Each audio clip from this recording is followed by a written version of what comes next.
തഴവയിൽ ലഹരിക്കെതിരെ പ്രതിഷേധ ജ്വാലയും പ്രതിജ്ഞയും എടുത്തു. മണ്ഡലം കോൺഗ്രസ് കമ്മിറ്റിയുടെ നേതൃത്വത്തിൽ തഴവ മണ്ഡലത്തിലെ മുഴുവൻ വാർഡുകളിലും വാർഡ് കോൺഗ്രസ് കമ്മിറ്റികളുടെ നേതൃത്വത്തിലാണ് ലഹരി വിരുദ്ധ പ്രതിഷേധ ജ്വാലയും പ്രതിജ്ഞയും സംഘടിപ്പിച്ചത്.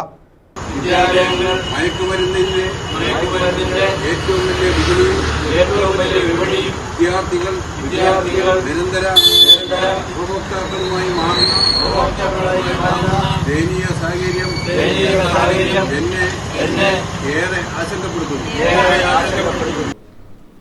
തഴവ മണ്ഡലം കോൺഗ്രസ് കമ്മിറ്റിയുടെ നേതൃത്വത്തിലാണ് വാർഡുകളിൽ ലഹരി വിരുദ്ധ പ്രതിഷേധ ജ്വാലയും പ്രതിജ്ഞയും സംഘടിപ്പിച്ചത്.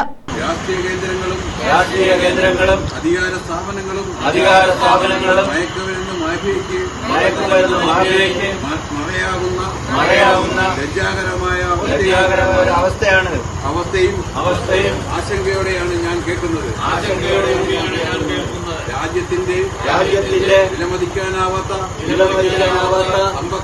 സമ്പത്തായ യുവജനസമൂഹത്തെ ഉന്മൂലനം ചെയ്യാനുള്ള DCC general secretary Rama Gopalakrishnan, മണ്ഡലം പ്രസിഡന്റ് തഴവ ബിജു, KSSPA സംസ്ഥാന സെക്രട്ടേറിയറ്റ് അംഗം A റഷീദ്, ബ്ലോക്ക് കോൺഗ്രസ് ഭാരവാഹികളായ ബിജു പാഞ്ചജന്യം, റാഷിദ് വാലയിൽ, അഡ്വക്കേറ്റ് P ബാബുരാജ്, ഷാർമിള, ഖലീൽ പൂയപ്പള്ളി, ത്രിദീപ് കുമാർ, സുദേശൻ, രുക്മിണിയമ്മ, ശശി വൈഷ്ണവം, ഉണ്ണികൃഷ്ണൻ കുശസ്ഥലി, രവീന്ദ്രൻ പിള്ള ചോതി, മണിയൻ പിള്ള, ബീന സുരേഷ്, ഷീബ ബിനു എന്നിവർ വിവിധ വാർഡുകളിൽ ലഹരി വിരുദ്ധ പ്രതിജ്ഞ ചൊല്ലിക്കൊടുത്തു.